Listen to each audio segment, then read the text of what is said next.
कुल 12 राशियां होती हैं, 27 नक्षत्र होते हैं और 108 पदार्थ होते हैं। एक राशि जो 30 डिग्री की होती है उसमें कुल 3 नक्षत्र होते हैं। हर एक नक्षत्र के 4 पदार्थ होते हैं। सिंह राशि में कितने नक्षत्र आएंगे और उस राशि के लोग कैसे होंगे, ये हमने पिछले वीडियो में जाना। इस वीडियो में हम जानेंगे मघा नक्षत्र और उसके 4 चरण के बारे में। तो अगर आपकी कुंडली में सिंह राशि में चंद्रमा बैठा है और साथ ही में मघा नक्षत्र लिखा है, मतलब आपका जन्म मघा नक्षत्र में हुआ है, तो ये वीडियो आपके लिए है। नमः शिवाय, स्वागत है आपका इस चैनल में। अगर अभी तक चैनल को सब्सक्राइब नहीं किया है तो उसे सब्सक्राइब करिए, जिससे फ्यूचर में आने वाली वीडियोस का अपडेट आपको मिलता रहे। तो विलंब नहीं करते हैं और स्टार्ट करते हैं कि मघा नक्षत्र में जन्म लेने वाले जो जातक है वो कैसे होंगे। अब अगर हम बात ये करते हैं कि सिंह राशि में पैदा होने वाले जातक कैसे होंगे, तो खाली अगर हम राशि को देखते हैं तो वो अधूरी जानकारी होगी, क्योंकि हमें माइक्रोस्कोपिक लेवल में चीज़ों को देखना पड़ेगा, तभी हम डिसाइड कर सकते हैं कि सिंह राशि में पैदा होने वाले जातक जो हैं उनका क्या नेचर होगा और उनका लाइफ का जो चक्र है वो किस तरीके से चलेगा। तो जो लोग मघा नक्षत्र में पैदा हुए हैं, तो सबसे पहले तो उनका नेचर आएगा सिंह राशि वालों का, जो हमने पिछले वीडियो से देखा। प्लस हम उसमें करेंगे मघा नक्षत्र के बारे में कि मघा नक्षत्र का कैसा नेचर होता है।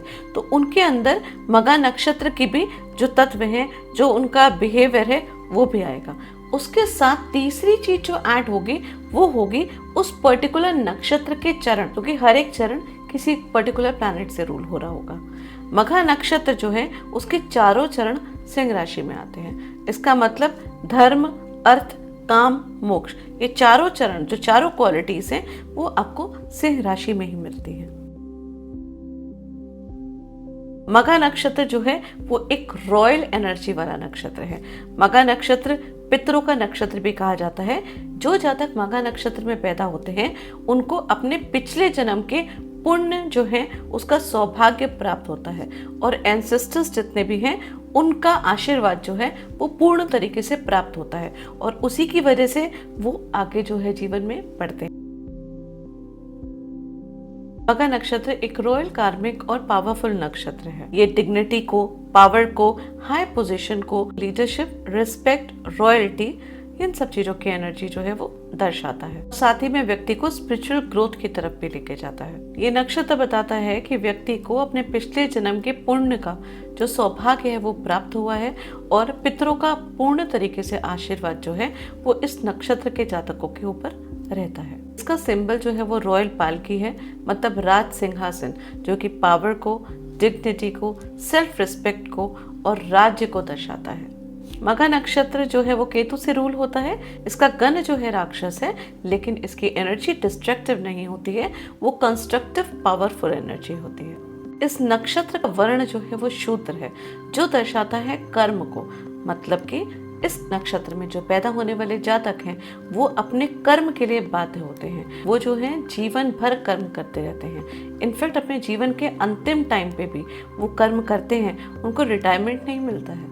जीवन भर मेहनत करते हैं, आगे बढ़ते हैं और कुछ हासिल करते हैं। इस नक्षत्र के लोगों के ऊपर बहुत रिस्पॉन्सिबिलिटीज होती हैं और वो अपनी रिस्पॉन्सिबिलिटीज को अपने जीवन के अंत तक बखूबी निभाते हैं।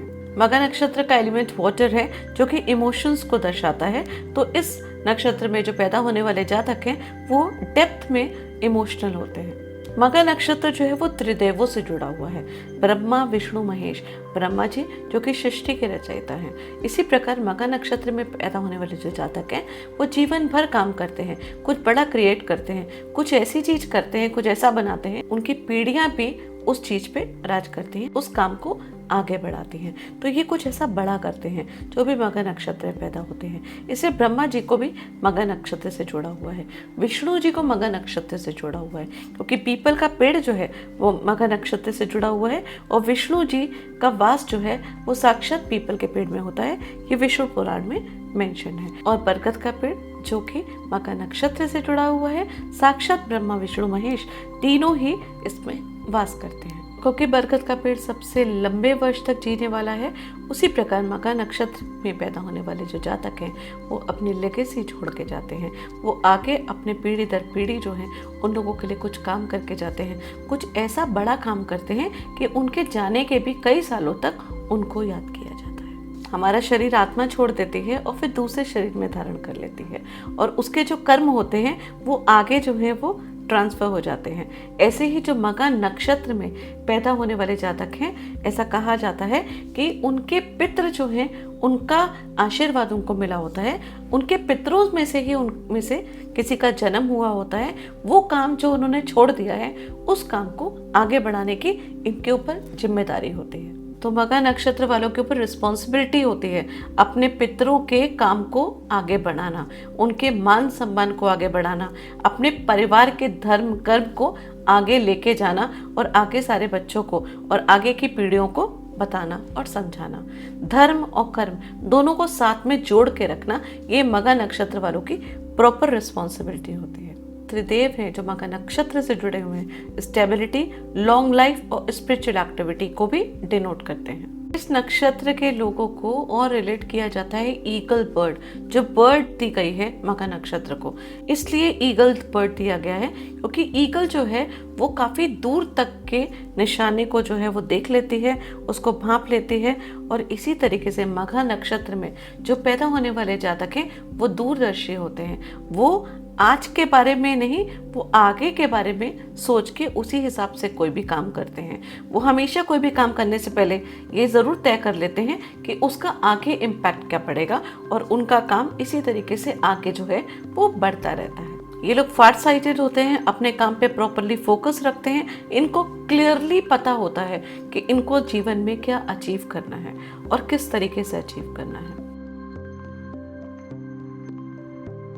फिजिकली अगर देखा जाए तो मीडियम हाइट के हो सकते हैं, शोल्डर्स इनके ब्रॉड होते हैं, स्ट्रॉन्ग होते हैं, और इनकी आंखें जो हैं काफ़ी शार्प होती हैं, चमकदार होती हैं। उसलिए देखिएगा कि मघा नक्षत्र में पैदा होने वाले जो लोग हैं वो अपनी उम्र से थोड़े कम लगते हैं, उनका फेस थोड़ा इनोसेंट होता है, वो अपने एज के जो ग्रुप के लोग हैं उन लोगों से थोड़ा ज़्यादा यंग लगते हैं। मघा नक्षत्र वाले लोग जनरली रॉयल पर्सनालिटी के होते हैं, इनके अंदर लीडरशिप क्वालिटी बहुत ज़्यादा होती है और सेल्फ रिस्पेक्ट इनके लिए बहुत इंपॉर्टेंट होती है। ये लोग रिसर्च ओरिएंटेड होते हैं, इंटेलिजेंट होते हैं और फॉरवर्ड थिंकिंग के होते हैं। स्पिरिचुअल भी होते हैं और लॉजिकल भी होते हैं, काफ़ी इंटेलिजेंट होते हैं, कोई भी काम के बारे में रिसर्च करते हैं प्रॉपर तरीके से, फिर डिटेलिंग में उसके बारे में पढ़ते हैं, जानते हैं, उसके बाद आगे प्रोसेस करते हैं। और ट्रस्टवर्दी होते हैं, ऑनेस्टी इनका मेन कैरेक्टर होता है, ये रॉयल एटीट्यूड वाले होते हैं, और झूठ बोलना या झूठ सुनना इनको बिल्कुल भी बर्दाश्त नहीं होता है। बहुत ज़्यादा स्ट्रॉन्ग वैल्यूज़ के होते हैं। कभी कभी ऐसा होता है कि ग्रुप में सब लोग एक साथ बैठे हुए हैं और कोई बिना सर पैर की बात कर रहा हो तो ये एकाएक भड़क जाते हैं। बाहर से दिखने में जितने शांत लगते हैं अंदर से उतने ही हॉट टेम्पर्ड होते हैं, और गलत चीज़ और फालतू चीज़ इनको बिल्कुल भी बर्दाश्त नहीं होती है। शांति पसंद लोग होते हैं, बेवजह किसी से उलझते नहीं हैं, और यही रीज़न है कि लोगों से थोड़ा सा दूर रहना पसंद करते हैं। अक्सर आप देखेंगे मघा नक्षत्र के लोग ना किसी रिस्पॉन्सिबिलिटी को लेके कहीं बैठे होंगे, कहीं पे भी काम कर रहे होंगे, किसी सोशल वर्क में काम कर रहे होंगे, बल्क में काफ़ी सारे लोग हैं उनके ऊपर लीडर बन के काम कर रहे होंगे। मतलब ये हमेशा वेलफेयर के लिए काम जो है वो ज़्यादा करते हैं, और ये इनका करना ज़रूरी भी होता है क्योंकि केतु का नक्षत्र है। केतु कहता है कि राजा की तरह काम करो लेकिन बिना स्वार्थ के। सेवा करना बहुत ज़्यादा इम्पोर्टेंट होता है, और अगर ये लोग इसी तरीके से काम करते हैं तो आगे जीवन में बहुत प्रगति भी लेते हैं। लेकिन कहीं पे अगर मघा नक्षत्र में पैदा होने वाले जातक हैं, इनके अंदर ईगो आ जाता है तो फिर वहीं पे इनका डाउनफॉल भी स्टार्ट हो जाता है। तो इनके ऊपर पितरों का आशीर्वाद तो होता है, और आशीर्वाद भी इसीलिए होता है क्योंकि इनको रॉयल थ्रोन की तरफ जाना है, इनको राजगद्दी संभालनी भी है, इनको मिलती भी है, इनको पावर भी मिलता है। लेकिन उस पावर का अगर ये मिसयूज करते हैं तो वो पावर इनके हाथ से छिन भी जाता है। सोसाइटी में बहुत रिस्पेक्ट कमाते हैं, अपनी लेगेसी जो है वो छोड़ के जाते हैं, कोई भी काम ऐसा करके जाते हैं कि अपने परिवार का और अपनी पीढ़ियों का जो नाम है वो रोशन करते हैं। करियर फील्ड के हिसाब से देखा जाए तो मघा नक्षत्र के जो लोग हैं वो आपको कहीं पे बहुत सारे लोगों के ऊपर शासन करते हुए नजर आएंगे। मतलब कि हो सकता है सीईओ हो कंपनी के, हो सकता है कि वो किसी पॉलिटिशियन हो सकता है कि वो बहुत बड़े बिजनेसमैन हो, बहुत सारी फैक्ट्रीज के मालिक हो सकते हैं, किसी बड़े म्यूज़िक जो प्रॉपरली म्यूज़िक का ग्रुप है, म्यूज़िक इंडस्ट्री है, वहाँ के सीईओ हो सकते हैं। म्यूज़िक में, आर्ट में, एस्ट्रोलॉजी में, मैनेजमेंट में, बिजनेस में बड़े बड़े काम करने में आप इन लोगों को देख सकते हैं, जहाँ पे काफ़ी सारे ग्रुप के लोग जो हैं वो इन पे निर्भर हों या उनके ये लीडर हों। अब ये दो चीजें तो सारे मघा नक्षत्र वालों की कॉमन होंगे। पहली तो सिंह राशि का नेचर, दूसरा मघा नक्षत्र का नेचर। अब आ जाते हैं एक चरण, जो 4 चरण हैं उन चारों चरण की भी कुछ कुछ क्वालिटीज होगी, तो उनको भी आप ऐड करिए। आप ये देखिए कि आपका जो नक्षत्र है, मघा नक्षत्र लिखा हुआ, उसके आगे कौन सा नंबर लिखा है, 1 लिखा है, 2 लिखा है, 3 लिखा है या 4 लिखा है। वो जो नंबर्स होते हैं वो चरण के नंबर्स होते हैं, मतलब पदार्थ के नंबर होते हैं। तो अगर आपका मघा नक्षत्र के आगे 1 नंबर लिखा है तो वो पहला चरण है। पहला चरण जो कि धर्म का चरण होता है, ये रूल होता है मंगल देव से, तो इस व्यक्ति के अंदर मंगल की भी एनर्जी होगी। तो मंगल वाली क्वालिटीज है, मतलब वो निडर होगा, ब्रेव होगा, एनर्जेटिक होगा, तेजस होगा, स्ट्रॉन्ग बिल्ड होगा, कभी कभी एग्रेशन भी होगा, क्योंकि मंगल के अंदर एग्रेशन भी आता है। तो मंगल वाली सारी क्वालिटी भी उस व्यक्ति के अंदर आएंगी। मोस्टली जो फर्स्ट चरण में पैदा होने वाले लोग होते हैं, जो बहुत सेल्फ रिस्पेक्ट वाले लोग होते हैं, डिसिप्लिन होते हैं, और ये बड़ों की बहुत ज्यादा जो है वो रिस्पेक्ट करते हैं। इनकी जो पर्सनालिटी है वो रॉयल होती है, काफी पावरफुल होती है, जो भीड़ में भी इनको अलग दर्शाती है।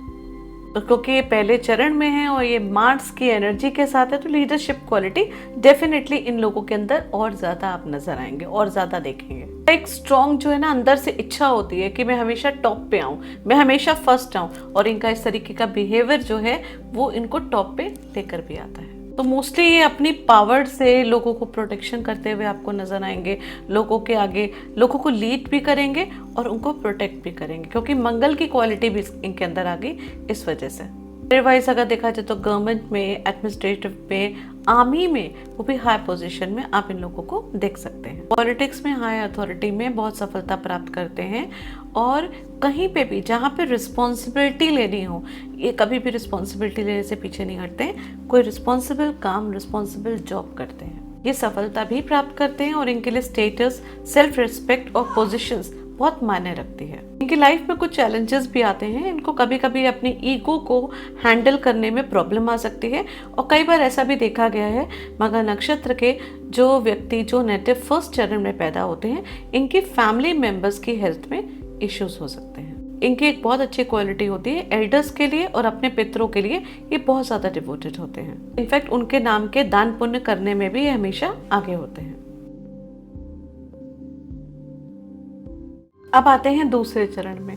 तो दूसरे चरण वाले लोगों का पहला नेचर तो हो गया सिंह राशि वालों का, दूसरा उनमें एडिशनल नेचर आ गया मघा नक्षत्र वालों का, और तीसरा जो उनका 2 नंबर का चरण है, तो 2 नंबर का जो चरण है वो होता है अर्थ का, और अर्थ का जो चरण है, ये वाला चरण इनका रूल होता है शुक्र से, तो इनके अंदर शुक्र की भी क्वालिटीज आ गई। अब शुक्र वाली क्वालिटीज इनके अंदर आके तो ये इमोशनल भी होते हैं, सॉफ्ट स्पोकन भी होते हैं, म्यूजिक में, आर्ट में, इनफैक्ट वेल्थ बहुत ज़्यादा एक्यूमुलेट करने में आगे होते हैं। ये बहुत ज़्यादा जो है, इनको कई जगह आप धनाढ़ बोल सकते हैं, मतलब धन कमाने की इनके अंदर बहुत ज़्यादा ऊर्जा होती है, काफ़ी प्रैक्टिकल होते हैं, और फाइनेंशियली जो है वो लोगों को सपोर्ट भी ये बहुत ज़्यादा करते हैं। पर करियर में इनको आप एक अच्छा जज बना हुआ देख सकते हैं, ये प्रोफेशन इन पे बहुत ज़्यादा सूट करता है, और ये बहुत अच्छे जज जो हैं, मान सम्मान वाले जो हैं वो बन के दिखाते हैं, जो कि आगे तक इनका नाम जो है वो रोशन होता है। क्योंकि वीनस का भी प्रभाव इनके अंदर है, तो इनको बचपन से ही सुख सुविधाएं ये सब चीज़ें मिलती हैं। वैसे भी मघा नक्षत्र वाले जो हैं वो राजगद्दी में बैठे हुए वाले जो जातक होते हैं, जैसे कि पता है कि पितरों का आशीर्वाद इनको मिला हुआ होता है, पिछले जन्म के पूर्व जो कर्म जो इन्होंने अच्छे करे हुए हैं उसकी वजह से इनको ये नक्षत्र मिलता है। तो पैदा होते ही इनके पास काफ़ी हद तक जो है वो वेल्दी होते हैं, फाइनेंशियली जो है इनको कभी भी कोई दिक्कत नहीं होती है, और धीरे धीरे आगे जैसे जैसे इनकी लाइफ आगे बढ़ती जाती है ये बाकी सारी चीज़ें जो अपने घर की हैं उन सब चीज़ों को दुगना चौगुना करते हैं और काफ़ी एक्सपैंड करते हैं। जैसे मघा नक्षत्र के पहले चरण की बात मैंने आपको बताई कि वो देखने में भी स्ट्रांग होंगे और थोड़ा बहुत आप उनमें एग्रेशन भी देख सकते हैं क्योंकि मंगल की भी क्वालिटी होती है। अब ये दूसरे चरण वाले हैं, इनके अंदर शुक्र की क्वालिटी है, तो ये आपको शांत ज़्यादा नजर आएंगे, ये इमोशनल दिखेंगे, ये फिजिकल अट्रैक्टिव भी ज़्यादा आपको दिखेंगे, वो आपको बिल्ड वाइज जो है पर्सनालिटी वाइज आपको अट्रैक्टिव लगेंगे, ये थोड़ा सा ब्यूटी की तरफ जो है वो ज़्यादा जाते हैं। इनका जो व्यक्तित्व है काफ़ी आकर्षक होता है, अट्रैक्टिव होते हैं, काफ़ी लॉयल होते हैं और लॉयल्टी, सेल्फ रिस्पेक्ट और स्टेटस को बहुत ज़्यादा जो है वो महत्व देते हैं। क्योंकि ये पड़ा जो है वो वृषभ नवमांश में आता है, इसलिए इस पदा में जो जन्म लेने वाले जातक होते हैं ना, आप इनको प्रॉपर्टीज़ में देख सकते हैं। जो बड़े बड़े बिल्डर्स हैं जो प्रॉपर्टीज़ में डील करते हैं आप वहाँ पे इनको देख सकते हैं। इनफैक्ट आप बैंक वगैरह में भी देख सकते हैं, जिनके खुद के बैंक्स हो सकते हैं आप उनमें देख सकते हैं, या बैंक में किसी हाई पोजीशन में आप इन लोगों को देख सकते हैं। तो ये लोग फैमिली ओरिएंटेड होते हैं, फैमिली होते हैं, इनके बच्चे होते हैं और इनके बच्चे भी काफ़ी ज़्यादा एजुकेटेड होते हैं, और ये आगे अपने बच्चों को अपने घर के जो संस्कार हैं, जो पितरों के धर्म हैं, उनको भी एक्सप्लेन करते हैं और बहुत ही सौभाग्यशाली होते हैं ये अपनी फैमिली को लेकर। चैलेंजेस हैं जो इनको भी फेस करने पड़ते हैं अपनी लाइफ में, वो होता है इनके जिद्दी स्वभाव की वजह से। एक तो इनका जो नेचर है वो मटेरियलिस्टिक होता है, तो इनको पैसा एकत्र करना, अपने बैंक बैलेंस का ध्यान रखना, अपने घर का ध्यान रखना, अपनी इज्जत, अपनी शोहरत, अपना मान सम्मान और अपना रुतबा, इन सब चीज़ों को इकट्ठा करने की वजह से कभी कभी जिद में आके ये कुछ गलत कदम उठा लेते हैं, लेकिन बाद में ये मेहनत करके उस चीज़ को कवर भी कर लेते हैं। अपनी लाइफ काफ़ी कंफर्टेबल जीते हैं, सुख सुविधाओं के साथ रहते हैं, और इनके लिए स्टेबिलिटी, फाइनेंशियल स्टेबिलिटी और सुख सुविधा बहुत ज़्यादा मैटर करती है। अब बात करते हैं तीसरे चरण की। तो तीसरा चरण में भी पहले आया व्यक्ति का नेचर जो है वो सिंह राशि का, प्लस उसमें हमने ऐड किया मघा नक्षत्र वालों का नेचर, और अब तीसरा जो चरण है वो रूल होता है मरकरी से, क्योंकि ये मिथुन नवमांश में आता है। तो मरकरी जैसा नेचर जो है वो इन लोगों के अंदर होता है। ये लोग बहुत इंटेलेक्चुअल होते हैं, इनके कम्युनिकेशंस बहुत ज़्यादा स्ट्रांग होते हैं, ये कुछ ना कुछ जीवन भर सीखते हैं और लोगों को सिखाते हैं। अब क्योंकि इस नक्षत्र में मरकरी का प्रभाव होता है, तो ऐसे लोग काफ़ी कैलकुलेटिव होते हैं, लॉजिकल होते हैं, एनालिटिक माइंड के होते हैं, और काफ़ी ज़्यादा जो है वो क्रिएटिव होते हैं। ये लोग बातचीत करने में बहुत अच्छे होते हैं, क्योंकि बुध का भी प्रभाव इनके अंदर आता है, तो बहुत मीठा बोलना, तर्क वितर्क से बातें करना, ये क्वालिटी इनके अंदर बहुत ज़्यादा होती है। डिप्लोमेटिक वे में बातें करना, बातों को हैंडल करना प्रॉपर तरीके से, वो मघा नक्षत्र के जो तीसरे पड़े वाले लोग हैं उनके अंदर बहुत ज़्यादा कुट कुट के भरी हुई होती है।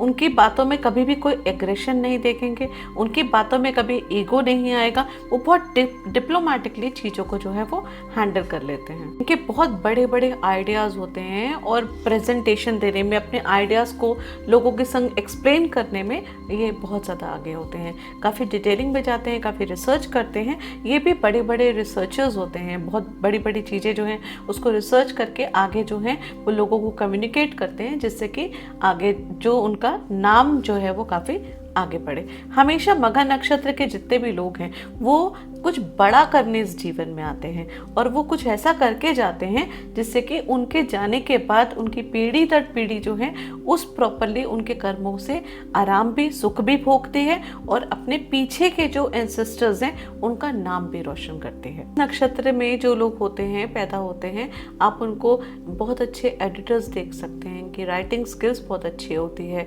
ये बहुत अच्छे टीचर्स भी होते हैं, ये बहुत अच्छे एस्ट्रोलॉजर्स भी होते हैं। ये वैल्यूज बहुत ज़्यादा हाई होते हैं। मोस्टली आप इनको दान पुण्य करते हुए, किसी कम्युनिटी के लिए कुछ ना कुछ करते हुए, किसी एनजीओ के लिए कुछ ना कुछ करते हुए ही आप इनको नजर आएंगे। ये काफ़ी सारे खूब कम्युनिटी को इकट्ठा करते हैं, उन लोगों की हेल्प करते हैं और लोगों को भी उनकी हेल्प करने के बारे में इंगेज करते हैं लोगों को, जिससे कि आगे समाज के लिए जो है वो हेल्पफुल हो सब कुछ। मोस्टली लोग बहुत रिलीजियस होते हैं। आप कहीं पे भी दान पुण्य करते हुए इनको देखेंगे। ये वो लोग होते हैं जो सोसाइटीज़ में सब लोगों को इकट्ठा करके भागवत पुराण करा लेते हैं, इस पूजा पाठ का करा लेते हैं, ये हवन करा लेते हैं, कभी कहीं पे जागरण करा लिया, किसी एनजीओ के साथ मिलके उनके लिए कुछ कर लिया। तो ये इन सब चीज़ों में आप हमेशा इनको देखेंगे काफ़ी पॉजिटिव होते हैं और एक अच्छे और हेल्दी रिलेशनशिप जो है वो कम्युनिटी मतलब लोगों के साथ ये बना के रखते हैं। हेल्थ वाइज इनकी स्किन में आप इश्यूज देख सकते हैं। मोस्टली ऐसा होता है कि मघा नक्षत्र में जो लोग पैदा होते हैं उनकी स्किन से रिलेटेड उनको इश्यूज हो जाते हैं। और उसके साथ साथ है ना, एक और इनकी एक आदत होती है, ये भुलक्कड़ बहुत ज़्यादा होते हैं। ये इतना ज़्यादा मतलब दिमाग अपना इतना हर समय चलाते हैं कि कई बार बहुत इंपॉर्टेंट बातें जो हैं वो इनके दिमाग से स्लिप कर जाती हैं। अब आते हैं चौथे चरण में। तो चौथा चरण जो मघा नक्षत्र का होता है, इन लोगों में भी पहले क्वालिटी आई सिंह राशि की, दूसरी क्वालिटी मघा नक्षत्र की आ गई जो कि केतु से रूल होता था, क्योंकि केतु की भी क्वालिटी उनके अंदर आई। तीसरा जो इनका जो चरण है वो आता है कर्क नवमांश में, मतलब कि जो कि चंद्रमा से रूल होता है। तो इनके अंदर चंद्रमा वाली भी क्वालिटी आ गई। तो इनके अंदर जब चंद्रमा वाली क्वालिटी होती है तो ऐसे लोग जो हैं वो नर्चरिंग करने में बहुत आगे होते हैं। इमोशनली लोगों के संग जुड़ना, उनकी केयर करना, उनको नर्चर करना, इसमें ये बहुत ज़्यादा आगे आपको दिखेंगे। ये लोग फैमिली ओरिएंटेड होते हैं और फैमिली से बहुत ज़्यादा कनेक्टेड होते हैं, अपने दादा परदादा से, अपने पिता से, माता से, जितने फैमिली मेम्बर्स होते हैं जो इनके एल्डर्स होते हैं उनकी बहुत ज़्यादा रिस्पेक्ट भी करते हैं और उनके संग काफ़ी ज़्यादा अटैच्ड भी होते हैं। मून का इन्फ्लुएंस होने की वजह से ये सेंसिटिव ज़्यादा होते हैं और होम लविंग होते हैं। अपने घर के लोगों से बहुत ज़्यादा डेप्थ में प्यार करने वाले होते हैं और उनके लिए सोचने वाले होते हैं। अपने घर के जो बच्चे हैं, उनके बच्चे, उनके भाई के बच्चे, उनकी बहन के बच्चे, ये खाली उन अपने बारे में ही नहीं, ये उनके बारे में भी और उनके प्रोग्रेस के बारे में भी बहुत डेप्थ में सोचते हैं और चिंता भी करते हैं और उनको आगे बढ़ने के लिए प्रेरित भी करते हैं। अपने एंसेस्टर्स की, अपने पितरों की वैल्यू भी रखते हैं। उनकी पीढ़ी दर पीढ़ी जो भी चीज़ें आ रही हैं, जो धर्म कर्म हो रहे हैं, उसको आगे जो है वो बच्चों को लॉजिक तरीके से एक्सप्लेन भी करते हैं, उनको आगे करवाते हैं, क्योंकि वो अपने उन सब चीज़ों से ना बहुत सेंटीमेंट से, बहुत दिल से जुड़े हुए होते हैं। ये काफ़ी ज़्यादा इमोशनल होते हैं और बहुत ज़्यादा प्रोटेक्टिव भी होते हैं। ये बहुत ज़्यादा प्रोटेक्टिव होते हैं और बहुत काइंड हार्टेड होते हैं। अब इनमें सूर्य की भी क्वालिटी आ गई प्रोटेक्शन की और चंद्रमा की भी क्वालिटी आ गई नर्चरिंग की। तो प्रोटेक्शन और नर्चरिंग दोनों चीज़ें जो हैं वो इनके अंदर होती हैं, अपनी फैमिली मेंबर्स को लेके भी और जो लोग इनसे जुड़े हुए हैं उन लोगों से भी। मोस्टली आप इन लोगों को एजुकेशंस में, रिसर्च में देखेंगे या फिर रेस्टोरेंट्स में भी आप देख सकते हैं। लेकिन बड़े बड़े रेस्टोरेंट्स, मल्टीपल रेस्टोरेंट्स जो हैं वो खोलते हैं, जिनकी जो चेन्स होती हैं वो बनती है, उसमें आप इनको देख सकते हैं। मून का इन्फ्लुएंस भी इनके अंदर होता है ना, तो जिसकी वजह से जैसे चंद्रमा घटता बढ़ता रहता है तो इनके मूड जो है काफ़ी ज़्यादा स्विंग होते हैं और ये अपनी पीछे की जो मेमोरीज हैं उनको जो है आके इजीली जो है वो हटा नहीं पाते हैं, चाहे वो जैसी भी मेमोरीज हो। मतलब कि पीछे की जो चीज़ें जो भी लाइफ में हो चुकी हों, पुरानी यादें जो हैं वो हमेशा साथ में लेके चलते हैं। जब भी फैमिली मेम्बर्स के संग बैठेंगे, जब भी कहीं ग्रुप में बैठेंगे, तो मैं बचपन में ये करता था या मैंने ऐसा किया, वो पुरानी डायरी जो है ना वो एक तरीके से हमेशा ही अपने संग लेके चलते हैं। जनरली इन लोगों की हेल्थ ठीक ठाक होती है, थोड़ा स्टमक जो है वो इनका अपसेट होता रहता है। तो ये थी मघा नक्षत्र, उसके 4 पदार्थ जो हैं उनके बारे में। अब बारी आती है पूर्व फाल्गुनी नक्षत्र की, जो कि शुक्र से रूल होता है, और उसके बाद आता है उत्तर फाल्गुनी जो सूर्य से रूल होता है। क्योंकि वीडियो ज्यादा लंबी ना हो इसलिए मैं वीडियो को यहीं विराम कर देती हूँ और नेक्स्ट वीडियो में आपको मैं बताऊंगी कि पूर्व फाल्गुनी नक्षत्र में जो पैदा होते हैं लोग वो कैसे होते हैं और अलग अलग पदार्थ में जब सिंह राशि में पैदा होते हैं लोग तो उनका नेचर किस तरीके का होता है। उम्मीद करती हूँ कि वीडियो आप लोग को पसंद आई होगी। जुड़े रहिए इस चैनल से। धन्यवाद।